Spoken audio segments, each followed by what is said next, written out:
Hi, it's Patrick Hutzel from IntensiveCareHotline.com, where we instantly improve the lives for families of critically ill patients in intensive care so that you can make informed decisions, have peace of mind, real power, real control, and so that you can influence decision making fast, even if you're not a doctor or a nurse in intensive care.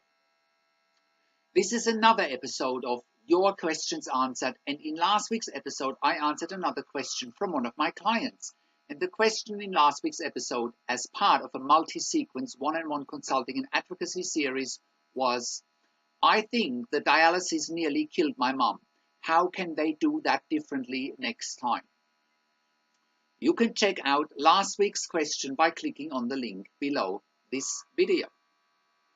In this week's episode of Your Questions Answered, I want to answer a question that we get quite frequently from our readers as well as clients here at our popular Your Questions Answered section at IntensiveCareHotline.com.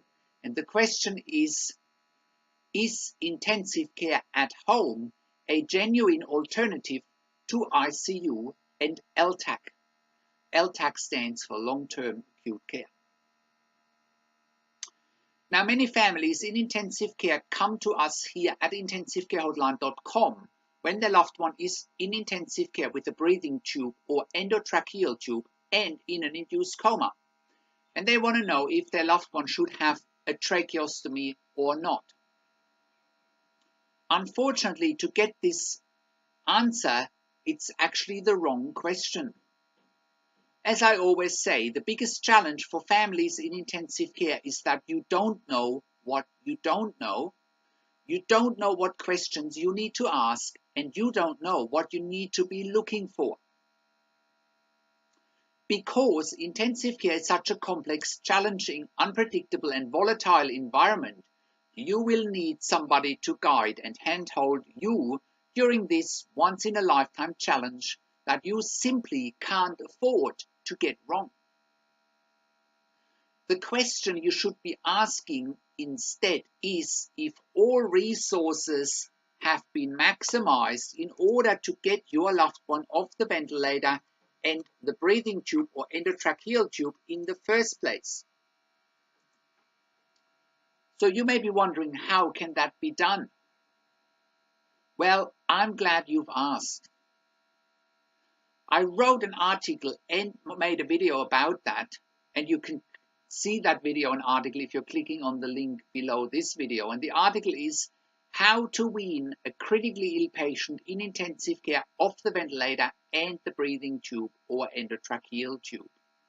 If you are watching this on YouTube, you should be clicking on the link below this video that gets you to our website where you can access this very important article and video. Next, once you know that all resources have been maximized to get your loved one out of the induced coma, off the ventilator, and off the breathing tube or endotracheal tube, and they have followed all the steps from the article and video that I shared before, then and only then should you be looking at the possibility of a tracheostomy. Only then should you be looking at the next steps. And the next steps are, again, I share some videos and articles about when to do a tracheostomy. So one article that I share is how long can a breathing tube or an endotracheal tube stay in? The other article in relation to that topic is how long should a patient be on a ventilator before having a tracheostomy? Another article and video related to this topic is why would a critically ill patient in an induced coma need a tracheostomy in intensive care? And also related to that topic is what are the risks and benefits of a tracheostomy? Again, I put some links towards these articles and videos below this video where you can click on the links there that'll get you to those articles. And again, if you are watching this on YouTube, click on the link below that'll get you to our website where you get access to all the other articles and videos. So once you and your family know that the only alternative is a tracheostomy because your loved one can't be weaned off the ventilator and the breathing tube or endotracheal tube, only then should you give consent to a tracheostomy. So why should you be waiting and do some research before you give consent to a tracheostomy? Especially if you are in the United States, you may be aware that once a tracheostomy is done, the ICU or intensive care unit will be very quick and try and move your loved one to LTAC or long-term acute care. If you are in Canada, the UK, Australia, Ireland, or New Zealand, the situation is different, and I come to that in a moment. Let's quickly stick with our clients in the United States for now and look at what's happening in detail once a tracheostomy has been done. Many families in intensive care in the United States are taken by surprise when they have given consent for a tracheostomy for their critically ill loved one, and then almost the very next day after the tracheostomy has been done, the ICU will want to transfer their loved one to LTAC or long-term acute care. This often goes without any forewarning or explanation, and if you are not prepared, and quite frankly, most families in intensive care are not prepared, or if you haven't done your research, you and your critically ill loved one are simply doomed. I cannot tell you how many families in intensive care come to us and complain about the LTACs their loved one has been sent to after they had a tracheostomy. Here's the thing. Anybody on a ventilator with tracheostomy must never be moved to LTAC or even worse, to a nursing home. Let me repeat that because it's so important and it could be a life or death situation for your loved one if you don't understand this critical issue. So again, anybody on a ventilator with tracheostomy must never be moved to LTAC or even worse, to a nursing home. So you may wonder why, and I'm really glad you've asked. Imagine this. In intensive care, you have intensive care doctors, intensive care nurses, respiratory therapists, especially in the United States and Canada, physical therapists, etc., etc. They are highly trained, highly specialized, and highly skilled professionals dealing with life or death, critical illness, life support, including ventilation, and tracheostomy every single day, 365 days of the year. They had to do many years' worth of specialized training to work in a highly stressful, demanding, volatile, and unpredictable environment in order to look after patients on ventilation and other life support devices. Going to LTAC on ventilation with tracheostomy, therefore, is a disaster waiting to happen. Why? I'm glad you've asked.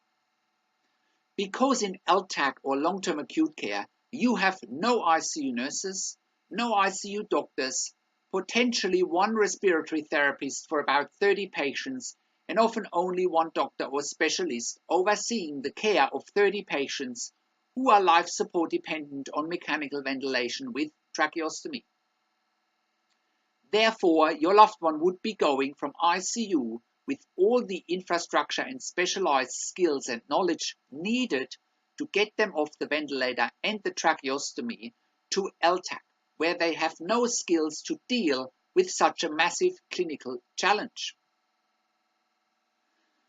Prolonged weaning off the ventilator and tracheostomy is challenging with all the specialized skills, knowledge, and expertise available in ICU. But if it can be done anywhere, it can be done in intensive care or ICU and not outside of ICU. The only exception is that after a few failed weaning attempts in intensive care, you and your family should then definitely consider intensive care at home. But you should never consider LTAC or long-term acute care. If you do, your loved one is doomed.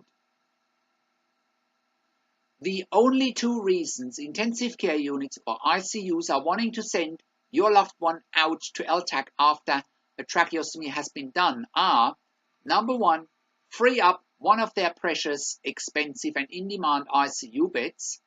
Number two, save money because the health funds often don't want to continue paying for a $5,000 per bed day ICU bed. You can see that those decisions are not clinical decisions. They are decisions based around perceived resources available. But it's getting worse. If your loved one was to go to LTAC or long-term acute care and can't be weaned off the ventilator and tracheostomy, and most of the time they can't be weaned off the ventilator and the tracheostomy because of the reasons I have mentioned, after a period of time that is often determined by the healthcare funding agencies, the next step is for your loved one to end up in a nursing home where there are even fewer skills and expertise available. Your loved one would be going from bad to worse, a disaster waiting to happen. So how do I know all of this? Well, after having worked in intensive care and with intensive care at home for nearly 20 years, as well as consulting and advocating for families in intensive care every day of the week all over the world, I know firsthand that LTAC is a very cheap option for the health funding agencies, but it's an extremely poor option for patients on ventilation and their families. We have done and are doing a tremendous amount of advocacy and consulting work for patients in LTAC because LTAC simply lack the skills, the expertise, and specialized staff to look after patients on ventilation and tracheostomy. When I talk to health professionals in LTAC, they often lack basic knowledge when it comes to weaning, ventilation, and tracheostomy. Therefore, do never agree to go to LTAC ever. So what do you need to do instead if your critically ill loved one needs tracheostomy and ventilation? So here are the options you should consider. The first is probably the most important one. Do your own research and question everything. Number two, get one-on-one consulting and advocacy here at intensivecarehotline.com. Number three, consider intensive care at home as a genuine alternative to a long-term stay in intensive care. For example, intensive care at home reduces the cost of an ICU bed by 50%, frees up a precious, expensive and in-demand ICU bed, and improves the quality of life, or in some instances the quality of end of life, for long-term ICU patients and their families. Intensive care at home, therefore, is a win-win situation. Unfortunately, intensive care units are not always transparent when it comes to mechanical ventilation, tracheostomy, and the next steps ahead. But you can be in control if you are not intimidated, if you keep asking the right questions, and if you get one-on-one consulting and advocacy here at intensivecarehotline.com.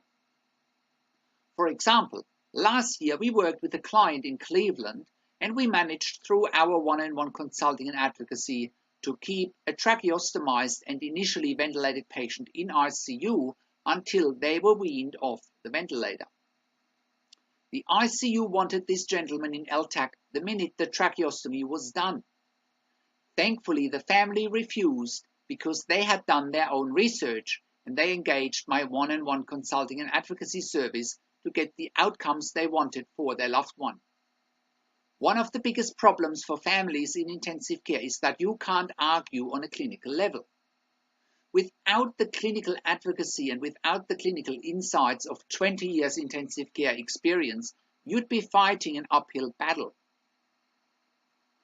So, I put a link below this video to this multi-part case study where we helped the client James to keep his dad in ICU until he got weaned off the ventilator, despite the ICU and the hospital trying to push him on to LTAC. Remember, you don't know what you don't know, and you don't know what to look for. You don't know what questions you need to ask, and you simply need the insider knowledge and expertise from someone like myself who worked in intensive care for nearly 20 years and who knows and understands intensive care inside out. Again, I put a link towards this multi-part case study of James's dad that we kept in ICU until he was weaned off the ventilator. And if you are watching this on YouTube, please click on the link below this video. That'll get you to our website where you can access this case study. Next, if you are in Canada, Australia, the UK or Ireland and your loved one is in intensive care with tracheostomy and ventilation, and your loved one can't be weaned off the ventilator, you need to definitely consider intensive care at home. There is no doubt about it. Intensive care at home is a proven concept, and it's doing all the things that I mentioned before. It's improving quality of life or quality of end of life for long-term intensive care patients and their families. It reduces the cost of an ICU bed by 50%. It frees up an in-demand, expensive and precious ICU bed. It decreases infection risk. Weaning off the ventilator is also possible at home because intensive care at home is exclusively provided by specialized and experienced intensive care nurses 24 hours a day, 365 days a year. I have also put some intensive care at home case studies below this video. So, how can you become the best advocate for your critically ill loved one? How can you make informed decisions, get peace of mind, control, power and influence quickly whilst your loved one is critically ill in intensive care? Well, you get to that all-important feeling of making informed decisions, get peace of mind, control, power and influence when you download your free instant impact report now by entering your email below. In your free instant impact report, you will learn quickly how to make informed decisions, get peace of mind, real power and real control, and how you can influence decision making fast whilst your loved one is critically ill in intensive care. Your free instant impact report gives you in-depth insight that you must know whilst your loved one is critically ill or is even dying in intensive care. Sign up and download your free instant impact report now by entering your email below. In your free instant impact report, you will learn how to speak the secret intensive care language so that the doctors and the nurses know straight away that you are an insider and that you know and understand what's really happening in intensive care. In your free report, you will also discover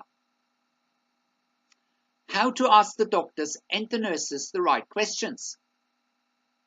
Discover the many competing interests in intensive care and how your critically ill loved one's treatment may depend on those competing interests. How to eliminate fear, frustration, stress, struggle, and vulnerability even if your loved one is dying.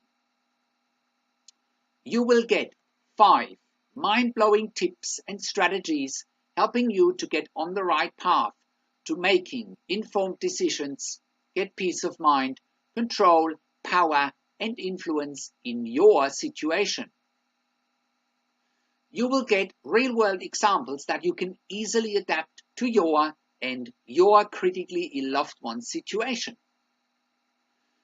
How to stop being intimidated by the intensive care team and how you will be seen as equals.